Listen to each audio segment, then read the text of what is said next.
Voltamos agora ao nosso pensamento normal.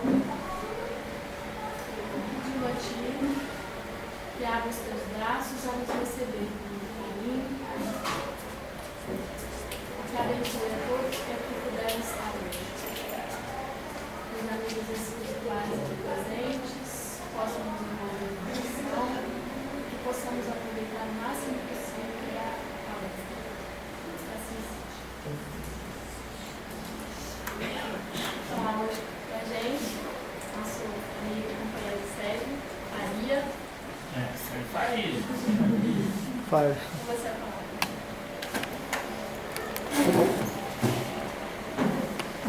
É aqui, né, Marcos? Isso, por favor. Bom, primeiramente eu gostaria de corrigir. Eu falei com o Jefferson ali que era Portal da Sopa, mas é Portal da Luz, se eu não me engano, né? Beleza. É Portal da Luz. Pois é, o Jefferson ajudou eu a falar mentira ali, você viu, né? Ele confirmou, foi lá mesmo. Mas é Portal da Luz lá, né? É conhecida como Casa da Sopa. É conhecido Por como isso você confundiu. Ah, então não foi Estamos perdoados, neurose. sério. Estamos perdoados. Não, já. Isso é um processo.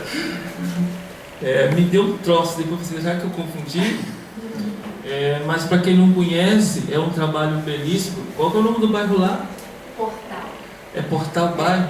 O nome Quem do não bairro conhece, deveria ir lá para ver como é que é. Eu fiquei muito emocionado lá, eu falei com o Denise, a Thiago também esteve lá, né, Thiago? Se não esteve, vai estar. Já esteve, sabe? E lá lembra muito do André Luiz, onde que nós ajudamos a fundar lá em Minas Gerais, que é também num bairro de periferia, bem no centro, é o olho do bairro. E aquilo assim me identificou muito, eu fiquei bem, como diz outro, à vontade, me sentir em casa lá. Sara foi lá também e teve um sonho lá, né, Sara?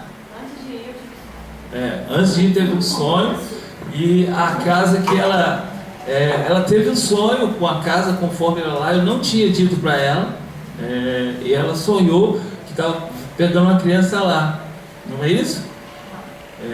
Então eu sonhei que estava pegando uma criança toda como os outros sujos de cocô. Então eu já fiquei com medo, falei assim, manda para casa do Tiago. Mas, gente, nós estamos completando 11 anos a nossa casa. Eu digo a nossa casa porque há mais ou menos 7 anos, né, Jair, que a gente convive nessas indas e vidas, mesmo nós morando em Minas Gerais, a casa do Aloysio, ou seja, da família Silva, o seu Joaquim, a dona Alice, sempre me receberam como filhos lá. Então eu até brinco que o seu Joaquim e a dona Alice são os meus pais capixabas. E foram mais de 5 anos, de 2 em 2 meses, saía lá de Minas Gerais e fazia um tour aqui pelo Espírito Santo.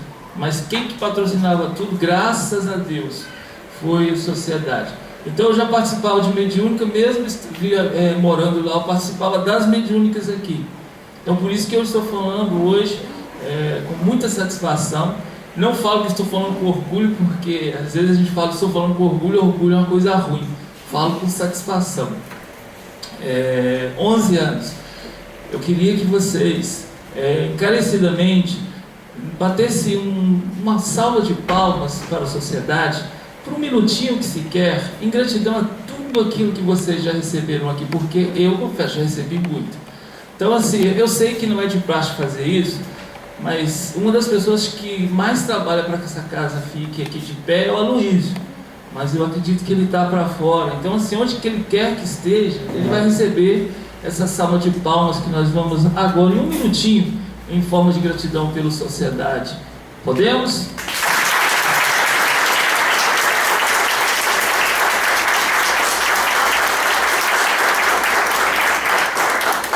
Muito obrigado. Oi? Está em Pernambuco.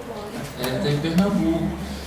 Hoje nós vamos aqui falar sobre medos culturais e medos experienciais. Tudo aquilo que nos provoca uma sensação de insegurança é qualificado como um medo. Lá em Minas, como diz lá, a gente não tem medo, a gente sofre de cagaço. Então, Quando a gente começa a analisar a vida como um todo, a gente já começa a ficar com medo do amanhã. O amanhã é muito angustiante para aquela pessoa que tem um pico de ansiedade. Então ela começa a naturalmente desenvolver algumas fobias que passam a ser um estado de nervoso, ou seja, uma agitação. Vai desequilibrando paulatinamente o sistema nervoso central. É onde ocorrem as manifestações e que na corrente sanguínea acontece uma coisa chamada a superdosagem hormonal, ou seja, os glóbulos vão trabalhar agitadamente e nós teremos um aumento de cortisol e adrenalina. É muito interessante quando a gente leva um susto, não sei se vocês já notaram, o coração parece que vai sair pela goela. Até depois que você lembra, não foi só um susto. As pessoas às vezes ficam atrás das portas. E por que essas pessoas ficam atrás das portas? Ou seja, elas sabem que uma pessoa distraída, a porta geralmente gera uma sensação de pânico nas pessoas. A porta é para a liberdade, mas ao mesmo tempo, o que vai se encontrar depois da porta, no nosso inconsciente, já passa a ser, ou seja, um desafio quando nós chegamos numa casa estranha, que nós nunca entramos. Tem várias portas, nós entramos, como diz outro, com um pé na frente e dois para trás, porque nós temos uma sensação de que algo vai ocorrer. Se um gato miar, a gente sai correndo, porque simplesmente a gente tem aquela insegurança, a gente não está, ou seja, fazendo a observação, e à medida que você começa a entender onde é que você se encontra, por exemplo, se nós apagarmos as luzes daqui, vai ficar um breu. Algumas pessoas vão ter taquicardia, porque tem medo do escuro. Outras pessoas vão entender, à medida que a visão vai se adaptando, vai ficando tudo natural. Mas as pessoas que têm medo do escuro, vai ter problema. Eu me recordo, quando eu comecei na doutrina espírita, eu acho que eu fui uma das pessoas que mais pagou mico conhecendo o espiritismo. Se tivesse um livro de recorde, eu acho que na hora que abrisse lá como é que chama o livro dos recordes? Guinness Book, estaria lá Célio Faria, o mico do ano. Quando eu entrei na casa espírita a primeira vez, eu estava com mais ou menos 19 para 20 anos. Eu fui de acompanhamento com uma tia minha que era espírita. E quando eu comecei a entrar na casa espírita, eu fiquei com muito medo, porque eles falavam que na casa espírita tinha bode preto, para começar. E se me oferecesse frango assado, que eu não comesse mesmo que eu estivesse com fome. Então, eu já fui pensando em todos esses problemas que eu poderia enfrentar ao conhecer uma casa espírita. Eu vou ficar segurando? Então veja bem, eu entrei à casa espírita e não entrei como a maioria das pessoas entram hoje sorrindo, mas naquela época, quando eu conheci o espiritismo, a gente tinha que ser muito corajoso mesmo. Hoje qualquer pessoa entra na casa espírita, hoje tem um esclarecimento na mídia, então naquela época não tinha. Hoje eu estou com 41 anos, então isso já se foi para mais de 20 anos ou mais. Eu cheguei, olhei todas as pessoas e todas as pessoas tinham um cara de que fazia alguma coisa estranha. Então todo mundo olhava e dizia, essa pessoa não é gente boa. Então a minha tia, eu olhei para ela e a minha tia se comportando naturalmente. Ela me pegou para minha mão e queria que eu sentasse lá na frente. Eu falei assim, não tia, eu vou sentar aqui mais na porta, ou seja, se acontecer alguma coisa, era o caminho mais fácil. Porque eu estou com falta de ar. Estava um frio que era na cidade de Caratinga. Para quem não sabe, a Casa Espírita Dias da Cruz, que é uma casa muito famosa, onde havia manifestações até de materializações. E lá eu fiquei, evidentemente, a primeira pessoa que eu vi fazer palestra chamava-se Catarina, era uma professora. E a professora tem uma forma de lidar numa palestra muito interessante. A gente aprende tudo com o professor. E lá ela falava algumas coisas, eu não prestava muita atenção, porque eu estava com mais medo do que, ou seja, vontade de ficar. Quando deu mais ou menos uns 15 minutos, ela falava sobre suicídio. E eu comecei a tentar prestar atenção naquilo, mas quando deu mais ou menos uns 15 minutos que ela estava falando, a luz apagou. Eu instintivamente deitei no chão e comecei: socorra-me, Senhor, socorra-me, Senhor. Na frente de todo mundo, de joelho. Quando a luz voltou, estava o Pamonha lá de joelhos, gritando, e todo mundo. Aí uma pessoa me pegou pela mão, me trouxe água, me levou para uma salinha lá, umas 3 pessoas com a mão estendida na minha cabeça. Eu não sabia o que era. Mas, como diz o outro, lá eu fui diagnosticado como obsediado. Então, foi o meu primeiro dia na casa espírita, porque eu tinha muito medo. E com o passar dos meses, é claro que eu não voltei mais, porque depois de vergonha. Mas a vida tem que continuar. Só que, além de ser, como diz o outro, pagador de bico, eu era obsediado. Então assim, eu ouvia, eu via, eu pressentia. Então eu acordava muitas das vezes das manhãs ouvindo vozes dizendo que iriam me matar. Então era o meu bom dia que eu tinha. Eu ainda tenho hoje, mas hoje eu aprendi a fazer essa diferenciação entre o mundo espiritual e o nosso mundo, ou seja, material. Eu fazia o culto no lar e via aquelas coisas fazendo até careta para mim. Imagine, eu já chutei pilastras, fraturando o pé, tentando acertar algumas pessoas, ou seja, que eram na realidade espíritas. Então quando eu digo hoje que eu sou obsediado mais menos, as pessoas não acreditam, mas eu continuo, como diz o outro, tendo percepções que me assustam. Então eu, por exemplo, eu sou obsediado literalmente. Só que, como diz o outro, eu sofro da obsessão, mas o trabalho no bem me faz eu me sentir bem ao lado daqueles que são os chamados benfeitores. Então eu não sou nenhum ser iluminado. Eu sou talvez aquele que carrega a lamparina e, se apagar, eu tenho que pedir a Jesus, acenda novamente. Então, medo sempre rondou a minha vivência. Eu sempre tive medo de ficar sozinho. Eu sempre tive medo de ficar no meio de muitas pessoas. Vocês percebem que a minha personalidade não é fácil. Então assim, eu sofria muito com isso, porque eu via as crianças brincarem e eu queria estar no meio delas, mas as minhas chamadas alucinações não deixavam. Então o meu pai faleceu, eu certa vez ficava chamando pelo meu pai. Eu estava em cima de uma laje e eu via no pôr do sol, eu pedindo a Deus para que meu pai pudesse me dar uma notícia, quando que eu penso que não, está um homem me chamando, e lembrava muito meu pai. E à medida que eu fui firmando o olhar, era meu pai, eu não tinha dúvida. E me chamava. Quando eu dei 3 passos para ir em direção a essa visão que eu estava vendo, eu pisei numa brita que machucou a ponta do peito do meu pé, ou seja, por baixo da sola. Então eu senti dor. Quando eu olhei, deu uma gargalhada e desapareceu. Ou seja, era um espírito que tentava me induzir ao suicídio.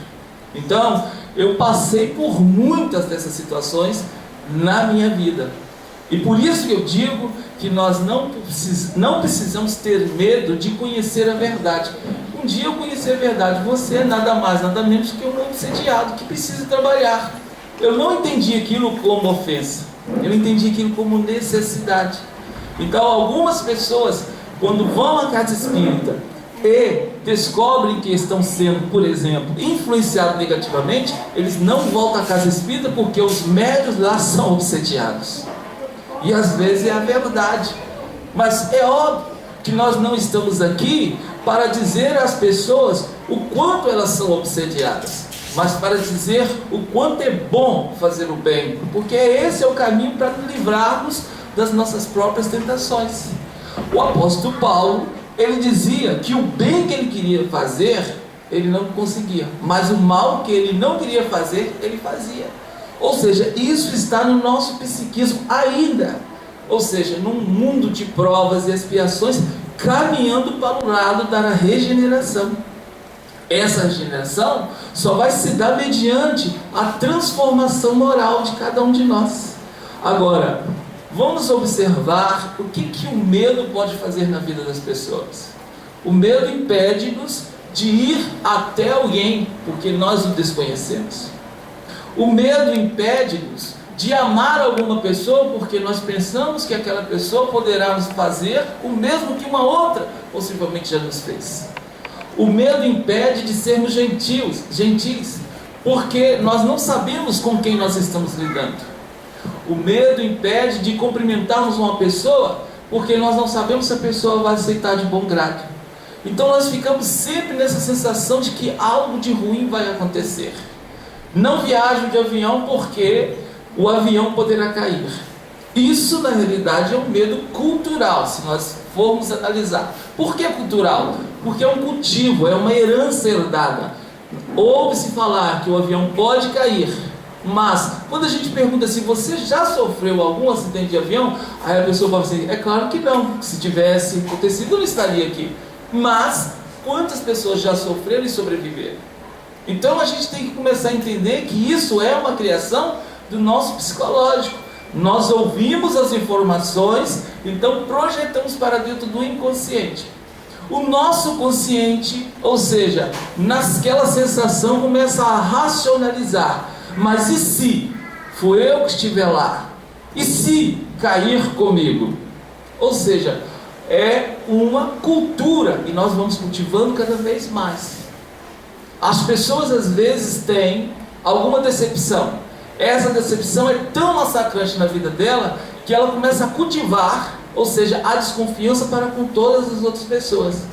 Uma vez que você projetou algo de errado, você já começa a cultivar inconscientemente, ou seja, o pessimismo. E vai ficar tudo ali afetado.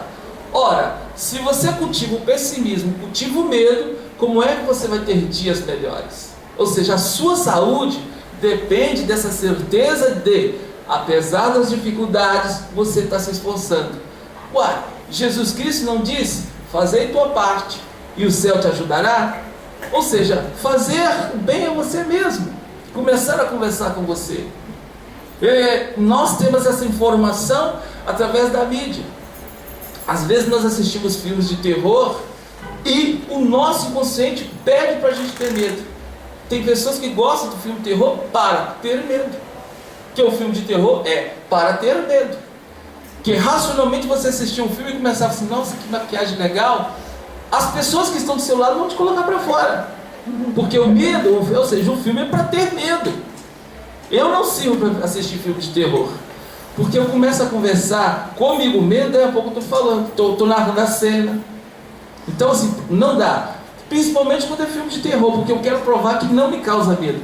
Mas é óbvio que eu passo o meu cagaço, como diz o outro. Eu nunca mais na minha vida quero assistir um filme chamado A Noiva do Chuck. Não sei se vocês conhecem. Vocês já ouviram falar desse filme? Aquilo, como diz o outro, quem fez aquele filme tem parte com o capeta, só pode. Porque de um simples boneco induz a gente a ter medo. Esse filme de agora é novo, mas houve um dos primeiros filmes, que era naquele videocassete, falava, que não era nem DVD. A gente tinha que acabar o filme, a gente tinha que rebobinar a fita para devolver para a locadora. Se você chegasse na locadora e não tivesse rebobinado, pagava multa. Olha que coisa estranha. Não era? Eu lembro disso como se fosse ontem. Então eu lembro quantas vezes eu pegava a fita, colocava apressado, correndo para entregar na locadora, chegava no metade do caminho, será que eu rebobinei? Voltava em casa, não pagava 50 centavos. Eu me recordo que falaram tanto nesse filme que eu falei assim, eu também vou ver, eu não sou besta, eu sou filho de Deus. E assim, foi um sucesso assombroso, assombroso mesmo.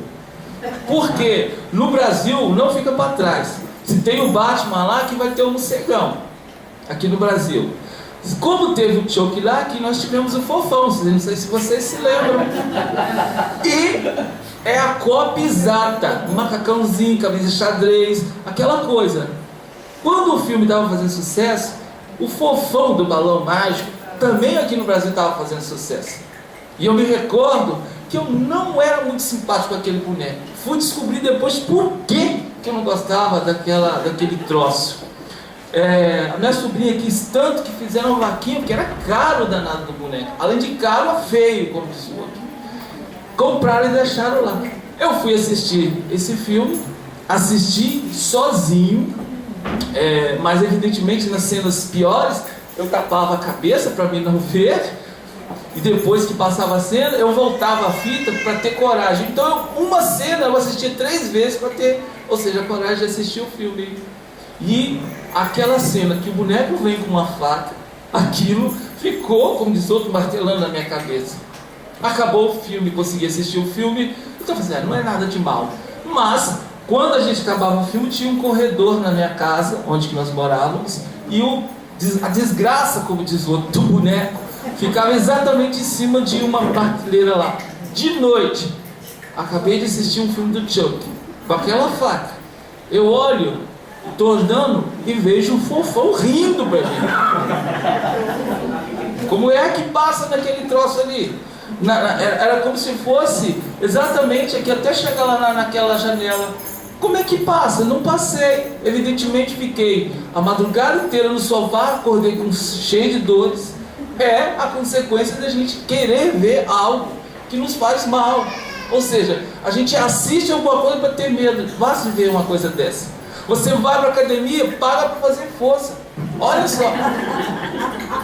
Olha só as coisas que nós fazemos conosco mesmo, né? Então a gente começa a perceber que algumas coisas que a gente acaba fazendo é interessante. Se a gente cuidar antes, a gente não vai precisar de fazer a lei do sacrifício. Fazer a lei do benefício é andar, ou seja, com o seu presente atualizado. Para que eu vou ter medo disso? Por exemplo, eu tenho medo de uma aranha. Se eu sei que numa determinada casa tem muita aranha, por que eu vou lá nessa casa? Quando eu era pequeno, na minha casa tinha aquele, como é que fala? Palheiro que fala? Que fica de baixo, assim, que guarda aquelas coisas. Porão. E guardava muita coisa, milho, essas coisas assim. Então dava muita aranha, aquela aranha caranguejeira. Sabe aquelas aranhas bonitas? Que você vê, que você passa a 1000?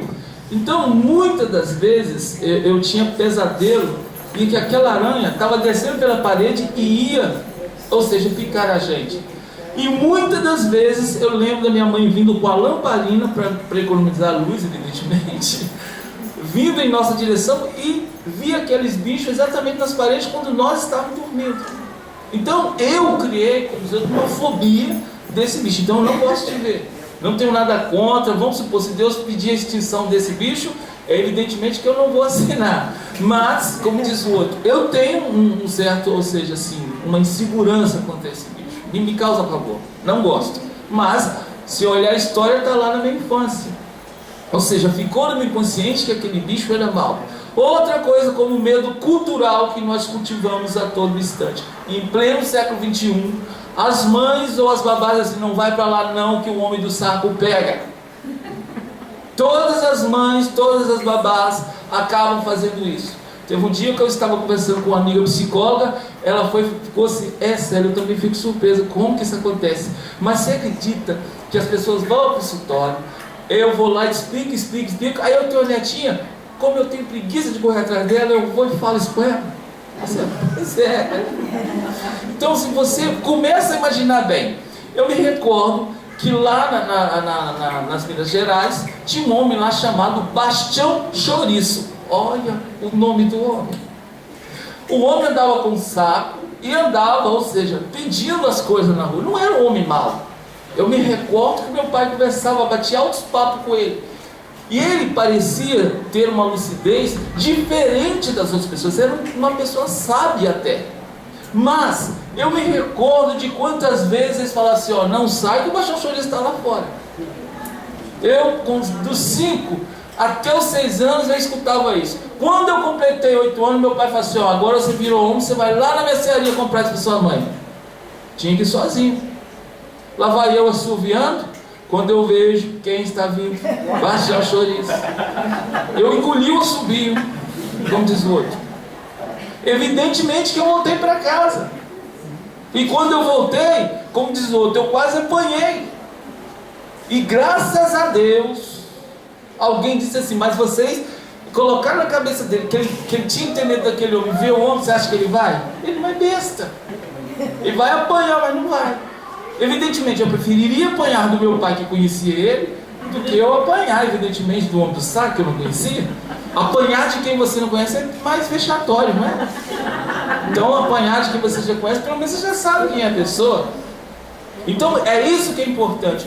O Anderson Silva falou uma coisa muito importante. Perder a primeira vez para aquele americano não foi vergonhoso, mas eu senti uma vergonha danada que até a minha perna fraturou. Ele, evidentemente, que ele fez uma piada no programa. Então, esse medo cultural, nós incentivamos as nossas crianças a ter esse medo. Ou seja, nós exercemos sobre ela, ou seja, como o primeiro processo de educação, a temer. Se nós lembrarmos que lá atrás, Deus é temor, a mão de Deus pesa. Era assim que a população, ou seja, a humanidade, era educada. Ou seja, a obedecer mais pelo medo do que pelo amor. Agora, não faça isso não, porque senão vai acontecer isso com você. Então, olha só, eu me recordo da minha irmã, que uma vez ela pegou batom escondido da minha irmã mais velha. A minha irmã mais velha, como diz, quando uma moça que é virgem mexe no batom da mais velha, ela não vai casar. Olha a tragédia que aconteceu na vida da minha irmã mais nova. E isso, ou seja, era só para não mexer na maquiagem, que naquela época não tinha tanta coisa, era só batom e olhe lá. Então, nós começamos a incutir na cabeça das pessoas que tenham medo. Aí nós vamos para as igrejas sem nenhuma crítica, apenas como observação histórica da nossa existência. Porque muitos de nós viemos de lá, da igreja católica, dos evangélicos, então estamos aqui espíritas agora. Então, eu tenho o maior respeito por todas as religiões. Mas, se não pagar, se não doar, olha o capeta, hein? Olha o chifrudo. Ou seja, a gente acaba fazendo alguma coisa, porque senão o capeta vai na casa da gente. Quando eu me tornei espírita, eu já achei que eu era uma alma salva, como diz o outro. Então eu enfrentava qualquer coisa. Eu aprendi que o capeta não existia. Então, se falasse que o capeta estava na casa, aí que eu ia mesmo, porque eu tinha certeza que o capeta não existia. Mas sua senhora, em especial, me chamou um dia, dizendo que o capeta, ela falou com tanta certeza que eu já fiquei na dúvida. Eu falei, vai que esse troço existe. Ela chama Maria das Graças, uma senhora magrinha. Ela, hoje, como diz o ela vive lá na casa espírita, ajuda lá até hoje. E ela brinca que foi eu que tirou o capeta da vida dela. Mas eu me recordo que eu marquei com ela um horário. Eu tentei marcar até assim, fora do horário que ela falou que o capeta aparecia, para garantir que o capeta não ia estar lá. Mas eu me recordo que ela falou que quando dava todo dia 8 horas, o capeta ligava o som, ou seja, o aparelho de som da casa dela. E eu falava, mas não é possível, e isso é impossível, a senhora deve estar se delirando, a senhora toma algum remédio? Você não toma, eu estou falando com você o que acontece. E eu te digo, já foi um pastor, já foi o padre inclusive que deu as casas, lá já esteve aqui, ou seja, as casas para as pessoas mais necessitadas, ele construía. Quem for lá vai ver que tem um monte de casa lá igualzinho. Era esse padre que patrocinava. Veio aqui e me garantiu que o capeta não ia vir. E o capeta continuou vindo aqui na minha casa. E quando foi que esse capeta começou a vir na sua casa? Olha, não sei te dizer, mas meu filho está estranho. Meu filho não era assim. Está cheio de tatuagem, o quarto dele eu não posso nem entrar. O primeiro trabalho dele, ele foi comprou um som. E desde que ele colocou esse som, essas músicas aqui em casa, ou seja, o capeta se instalou de vez. Eu acho, inclusive, que o capeta gosta de rock. Você, como? Eu não tenho certeza, mas foi só... Você vai lá em casa que você vai ver. Então, ou seja, por via das dúvidas, eu fui em casa, peguei o meu evangelho segundo o Espiritismo, falei com ela, você tem a Bíblia? Porque se o evangelho segundo o Espiritismo falhar, nós vamos dar a Bíblia. Porque o capeta deve conhecer a Bíblia. Peguei a água, levei a garrafa. Quando estava na metade do caminho, eu voltei. Falei assim, vou levar a água da minha casa. Vai que a água de lá o capeta já mexeu. Então, levei a água da minha casa. Fui para lá, nós sentamos 15 para as 8, começamos a conversar e vamos aguardar para ver o capeta chegar. Então, quando foi mais ou menos chegando assim, umas 5 para as 8, por dívida das duas, vamos orar um pouquinho? Aí eu já comecei, evidentemente a casa era muito sombria, por exemplo, tinha pouca luz. E era estranho, é aquilo que a gente fala, uma casa desconhecida causa um certo medo na gente. E quando eu estava lá, eu já procurei ver exatamente também onde era a saída, porque o prudente fica atento a essas coisas. Sentei, comecei a ler o Evangelho em voz alta. Evidentemente eu olhava para as paredes, porque vai que ele surge da parede. E orava, conversava com ela, não, que ele não existe, até como autoafirmação para mim. Mas eu confesso a vocês que eu fiquei na dúvida. E ela me falou uma coisa que me surpreendeu: o som liga sozinho. Eu não acredito numa coisa dessa, só vendo. Se eu tivesse celular, eu tirava foto para colocar no Facebook na época. Mas na época não tinha Facebook nem Orkut.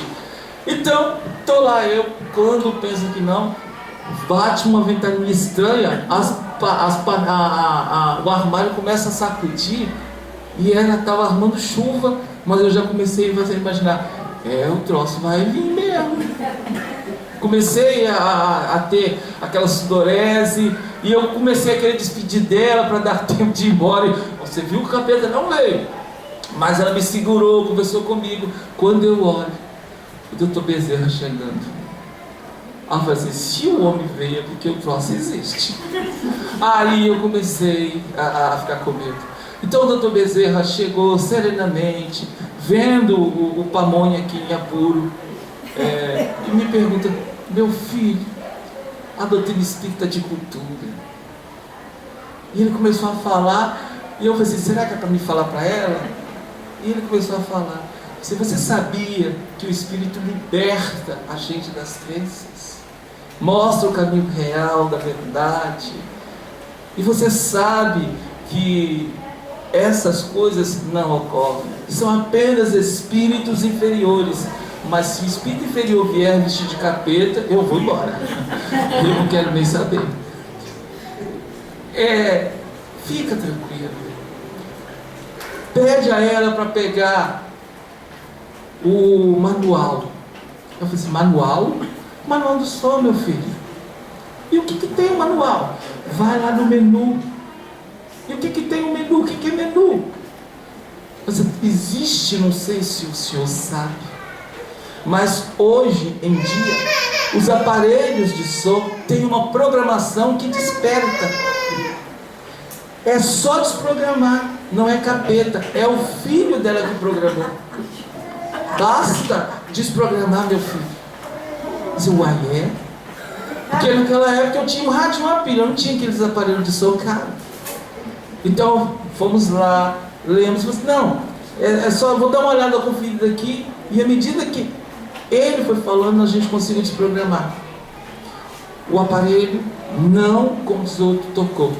Eu falei: não é possível que o capeta desistiu de ver. Pessoal, eu falei com a senhora que ele não desistia, mas evidentemente com toda dúvida. Vou embora para casa, evidentemente correndo para não dar tempo desse capeta aparecer. E estou lá em casa, chego para almoçar um belo dia, está a senhora lá na minha porta de novo. Se não é possível que aconteceu alguma coisa, diga que eu não estou. Aí uma das filhas vivas, mas a tia falou que quando a gente está e fala que não está, é mentira, diga que eu cheguei. Fui lá atender. Vai eu lá conversar com a mulher e falei assim: então, só eu queria te agradecer, meu filho. Mas agradecer de quê? Eu não fiz nada. Mas vai, agradecer. Olha, ele não voltou. E como o capeta não voltou, a partir de hoje eu quero ser grata. O que eu posso fazer para te ajudar? Eu estava com umas contas para pagar. Eu olhei assim: não precisa fazer nada não, Bobão. Faça o mesmo pelas pessoas. Não quero fazer pelas pessoas, quero fazer por você. Só, eu não quero ser explorador, não. Mas eu tenho a casa espírita para limpar, e eu vou limpar sozinho, eu estou um pouco cansado. Então naquela época era uma das minhas obrigações eu limpar a casa espírita. Eu limpava a casa espírita, recebia as pessoas, fechava a casa espírita, abria a casa espírita. Então, se a senhora quiser me ajudar, será de bom grado. A partir desse dia, essa senhora nunca mais parou de ajudar o André Luiz. E vai lá, faz a sopa. Quase que cabe ela dentro da panela de sopa. Ela tem que fazer aquela força. E ela vai lá, trabalha, serve, lava. Já se passaram 18 anos. E essa mulher está lá. E nunca mais, como diz outro, teve nenhum problema. Então a gente começa a entender como que o Espiritismo, de uma forma ou de outra, pode nos libertar, inclusive dos nossos medos. Agora, existe o medo experiencial. Qual é a diferença do medo cultural para o medo experiencial? Ou seja, é quando nós passamos por aquela sensação, ou seja, por aquele episódio que fica marcante na vida da gente. Porém, esse medo experiencial, ele também, ao continuar, ele passa a ser um medo cultural, porque nós vamos cultivar aquele episódio, ou seja, várias vezes vai se repetir em nosso psiquismo. Ou seja, o medo cultural pode ser inclusive herdado. Por exemplo, a Sara, essa mulher que levantou exatamente, estava combinado, agora ela tem medo daquele bichinho chamado taruíra. Vocês conhecem taruíra? Vocês sabem o que é taruíra? Lá em Minas a gente fala lagartixa ou jacaré que anda no teto. Mas aqui o pessoal chama de taruíra. A Sara, desde cedo, percebendo, ou seja, que a mãe dela passou por um problema. Imagine a cena, a mãe dela estava no banheiro, filosofando, como diz o outro, sentada no trono, vem um bichinho daquele e cai dentro da roupa dela. Ela entrou em pavor, essa taruíra. Então a mãe da Sara desenvolveu essa fobia, que automaticamente a Sara, vendo esse pavor, também desenvolveu. Isso é o chamado medo herdado. Então a gente começa com o nosso comportamento, as crianças vão também, ou seja, naturalmente desenvolver uma certa fobia daquilo que nós construímos. Então isso é o medo, ou seja, cultural, ou chamado medo herdado. O medo experiencial, a mãe da Sara passou pelo medo experiencial. A Sara entrou no medo cultural. Deu para entender? Ficou claro? Ou ficou difícil? Ó, eu vou perguntar na hora da prova, hein? Então veja bem, quando nós começamos a nossa vida, ou seja, a gente tem que se libertar, a gente somos adultos. O medo que nós tínhamos do homem do saco, ele vem representado com o homem do saco diferenciado. Por exemplo, quando nós somos chefe de família e estamos devendo alguém, aquela pessoa que a gente deve passa a ser um homem do saco da nossa infância. A gente corta caminho, a gente faz de conta que não viu. Quando nós éramos criança, nós tomávamos mamadeira, ou seja, para a mãe, ou seja, dava uma mamadeira para calar o filho que estava chorando. Ou seja, a mãe inexperiente, o filho espirrou, ela taca a mamadeira dele. Ela chorou, taca a mamadeira. Ele riu, taca a mamadeira. Ou seja, é uma forma de dizer, não, tem que alimentar. E quando essas crianças crescem, ou seja, não tendo um bom direcionamento, eles vão continuar tomando mamadeira, só que é de álcool. Ou seja, é no carnaval, é o episódio que as pessoas voltam a ser criança. E o que elas mais tomam? A bebida alcoólica. Ou seja, vai extravasar todo aquele problema que está vivenciado, ou seja, no inconsciente. Nós temos a repartição. Eu estou baixando assim para me ver as horas, não é taruíra que eu estou procurando não, tá? Nós temos no nosso inconsciente, hoje, a memória racional e a memória sentimental. Os medos, eles estão ligados ao nosso inconsciente. O nosso inconsciente está ligado às nossas sensações e aos nossos sentidos. A nossa memória racional está ligada ao nosso consciente. O nosso consciente, ele consegue elaborar, por exemplo, memorizando palavras sequenciadas ou números. O nosso sentimental, ele não precisa sequenciar, mas ele sabe, ou seja, exatamente o que precisa ser feito. Por exemplo, aqui nós temos um poeta, o Sampaio. Quando ele vai declamar, ele sabe o que ele escreveu, mas o sentimento que alimenta naquele momento da poesia. Nós que não somos ou não estamos poetas, nós precisamos memorizar, para a gente tentar, ou seja, ler. E até lendo, não vai sair como a pessoa está declamando. Por quê? Nós usamos o racional. Já o poeta, já o pintor, ele vai usar mais essa base sentimental. E esse medo experiencial, ele passa a ser cruel na vida das pessoas, porque é onde se instala a síndrome do pânico. A síndrome do pânico não tem histórico nela quando nós não passamos por algo, mas quando nós vivenciamos algo. Já o medo cultural, ele se instala e a pessoa passa a se comportar, ou seja, criando nessas imagens, ou seja, aquilo que vai aterrorizar o seu psiquismo ou a sua mente. Todas essas pessoas precisam de tratamento. Todas as pessoas precisam de ajuda, seja da casa espírita, seja de um tratamento profissional. A família, por mais que queira ajudar, a pessoa nunca recebe de bom grado o que a família tem para dizer. Eu, às vezes, ouço pessoas falar assim, quando vai à clínica, eu falo assim, olha, tudo isso que você falou, eu já falei para ela. Mas não ganha peso, porque é da família. Mas quando é um profissional que vai falar, as pessoas já começam a ouvir de outro som. Ou seja, ouve a mesma música, mas a melodia parece ser outra. Então, dentro desse aspecto, nós encontramos, por exemplo, as nossas dificuldades nos nossos relacionamentos. Por quê? Nós temos medo de casar e não dar certo.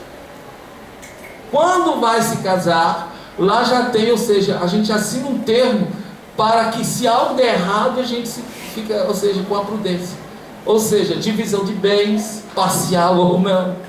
Então a gente está sempre preparado para esse negócio aqui. Está injusto comigo, estou suando aqui, esse troço está virando para careca do Thiago aí, pô. Eu estou escutando o ventilador aqui, eu estou procurando ele, eu estou virado para careca do Thiago. Vou fazer a palestra assim, ó. Até um ali também. Mas o medo é uma coisa muito surpreendente. Na doutrina espírita, nós aprendemos no livro dos Espíritos que o medo também pode ser, ou seja, um instinto de preservação. Então, existe, ou seja, a forma também de você se prevenir, de você ser prudente. Por exemplo, se nós estamos numa estrada, agora melhorou, doutor. Vou pôr seu nome no livro de prece.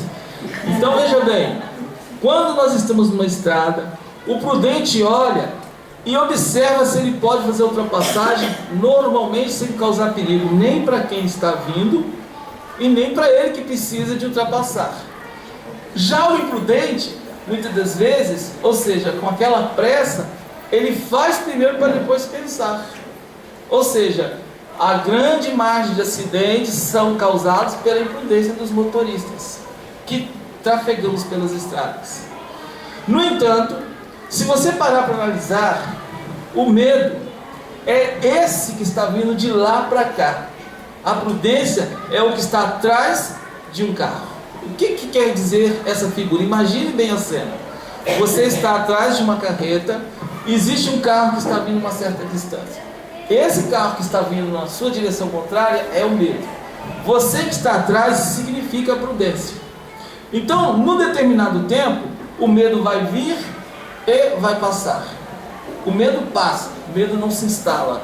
Ele só se instala à medida que você vai cultivando, ele vai ficando cada vez mais forte. Segundo uma teoria de um psicanalista, que eu acho muito interessante, na realidade não é nem psicanalista, ele é psiquiatra, o Dr. Brian Weiss, que fala sobre a terapia de vidas passadas, que nós construímos dentro da nossa mente dois lobos.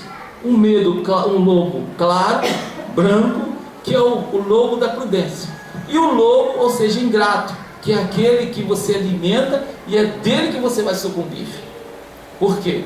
Nos momentos de agressividade, você, com medo de ser atacado, ataca. Nos momentos de serenidade, sabendo a importância dessa serenidade, você permanece calmo. Ou seja, isso é o lobo branco, o lobo bom. O lobo mau, ele representa, ou seja, o escuro, ele representa tudo aquilo que é contrário àquilo que nos acalma, aquilo que nos dá prazer, aquilo que nos dá alegria. Baseando-se nisso, quando nós projetamos o nosso medo, o medo não está fora, ele está internamente. Então, tudo aquilo que eu posso ver, Ou seja, imaginar que está acontecendo, muitas das vezes está no nosso psicológico. Esse está no hipotálamo. Por exemplo, espírita não tem medo dos espíritos, correto? Ou tem alguém que tem medo? Dependendo de quem aparece, eu confesso a vocês que eu tenho medo. Confesso. Eu descobri, é uma pesquisa de longa data, que os espíritas não têm medo de quem morreu, mas têm medo do corpo de quem morreu levantar. É uma coisa interessante. Aquela pessoa que a gente ama, que a gente gosta, está ali do lado da gente, a gente abraça e tudo. Morreu, a gente fica com medo de abraçar, com medo, parece dele levar a gente. A gente tem essa sensação. Oi? Nem todos. Nem todos. Não, nem todos, é verdade. Eu já abracei eles. Não, nem todos têm. Eu estou dizendo, genericamente, a gente tem essa sensação. Quando a gente fala assim, a gente não está afirmando, a gente está reflexionando. Por exemplo, Pode acontecer. exatamente. Por exemplo, você às vezes vê aquela pessoa que está lá, que morreu. O Alamar Regi conta que uma certa feita ele estava num velório e chegou a hora de enterrar, ou seja, sepultar. E a pessoa chorava, não deixa ele não, eu quero ir com ele. Aí o Alamar Regi, que ele é muito grosseiro, falou assim: gente, dá licença, joga ela lá dentro, ela quer ir junto. Aí a pessoa levou um susto e parou. Então o que eu estou dizendo aqui não é que todos nós vamos fazer a mesma coisa, como a nossa amiga diz, não, nem todos. É verdade. Mas lá dentro da gente a gente tem uma sensação de que a morte nos causa. Eu confesso a você que eu tenho certo receio da morte, sendo espírita. Porque o Chico Xavier falava assim: eu não tenho medo, mas eu quero ficar. Quanto mais eu puder adiar, eu vou adiar. Então, receio de que a gente vai encontrar, por mais caridade que a gente faça, por mais que a gente esteja no bom caminho, se perguntar assim: vai agora? A gente vai, deixa eu ficar mais um pouco. Eu me lembro de uma anedota que serve até para ilustrar isso que eu estou falando. Na Assembleia de Deus tinha um pastor e que falava das bem-aventuranças, o que seria encontrar na casa de Deus. Então o pastor levantou eufórico, emotivado, e disse assim: quem é que quer ir para o céu? Aí todo mundo levantou o dedo, todo mundo levantou a mão. Somente uma pessoa que não levantou. E no meio daquelas pessoas, todos que estavam com o braço levantado, aquela que não levantou se destacou. O pastor ficou intrigado com aquilo: mas você, meu amigo, você não quer ir para a casa de Deus? Você vai querer? Eu quero. Quando você morrer, você não quer ir? Você, eu achei que era para a caravana para agora. Então a gente tem sim um certo receio que está lá. Pode estar mascarado da forma que for. Não tem. Mas se falasse quer ir agora, eu acredito que nós vamos falar. Vamos deixar para mais depois. Tem algumas coisas para fazer, né? Dizem que tem pessoas que não pagam todas as suas dívidas, que quando está para negociar com a moça, eu estou devendo. Dizem que palestrante faz isso. Sabe o que palestrante faz? Quando ele adoece, sócio, você sabe que eu tenho palestra marcada até para 2015. Ou seja, é uma espécie de negociação, né? Eu não sei se já aconteceu isso com você. Eu tenho uma certa sensação que eu vou morrer cedo. Eu tenho uma certa sensação, não sei se é sensação, se é medo, mas eu tenho. Então todas as vezes que eu sinto assim, será que agora? Aí eu começo a falar assim: eu estou aqui para olhar naquele livro, o senhor lembra? Tem 2 filhos para criar. Se eu for, eu vou deixar dando trabalho para os outros. Então eu começo, e isso acontece dentro do meu íntimo. Então esse medo, ele é natural, é aquela sensação. A gente não tem medo da morte, essa é a verdade, mas nós temos receio do que nós vamos encontrar lá do outro lado. Eu, uma certa vez, estava numa reunião mediúnica, um companheiro brincou com o espírito José Grosso: Zé Grosso, quando eu morrer, eu só vou se você aparecer. E o Zé Grosso perguntou para ele: e se eu estiver ocupado? Como é que fica? Ou seja, a gente às vezes quer, como os outros, já garantir do outro lado para que as pessoas venham atender a gente. Então, Imagina a sensação que você marca para ir no local e que a pessoa te convidou, no momento que você já está quase chegando no local, ela vira e você, não vai dar para ir, mas procura o fulano de tal. Já é uma sensação constrangedora. Então dá aquela sensação assim, será que vai dar certo? Né? Então a gente fica nessa posição. E medo é uma coisa... Está na hora ali, Cláudio? A gente vai fechar, ok? Medo é uma coisa que nos pode salvar a vida, mas também pode nos tirar a vida. O excesso, ou seja, de medo, pode fazer com que você desenvolva hipertensão, ou seja, vai danificando o seu sistema nervoso central, faz com que você desenvolva o mal de Parkinson, faz com que você tenha Alzheimer. O Alzheimer hoje, por exemplo, já é comprovado que é uma pessoa que, por exemplo, tem às vezes medo da vida, vai, como eu disse, sumindo. Para quem quer estudar mais, a Nete Guimarães, ela fala a respeito disso até no YouTube. É o mal de Parkinson, ou seja, a pessoa vai criando aquela forma parecida com os ovoides, vai perdendo, ou seja, a identificação consigo mesmo, só que encarnado, sem desencarnar. E quando a gente, por exemplo, passa por esses episódios, basta a gente fazer 3 perguntas que a gente precisa identificar. Quando é que aconteceu, por que aconteceu e como sair desse episódio de repetição. Focar em coisas novas, ou seja, tirar aquela concentração de medo para a porcentagem de segurança. Por exemplo, eu tenho medo de ir pegar o avião e fazer uma viagem. Só que eu olho as estatísticas. As estatísticas dizem que acontece mais morte em trânsitos, ou seja, em automóveis, do que com avião. Aí a gente começa então a trabalhar isso em nós. Então a gente já começa a entender o quanto é importante. Outra coisa que é muito válida é a gente saber qual a necessidade de cultivarmos o medo. Porque tem pessoas que se acomodaram. E sentir medo é mais interessante do que ele vencer o medo. Uma estatística importante: a grande maioria das pessoas maciçamente, ou seja, elas desenvolvem todas, sem exceção, manias. Por exemplo, fumo, álcool, baralho, ou seja, jogos para tentar entreter a própria mente, para sair daquela sensação de pânico, de não ficar sozinho.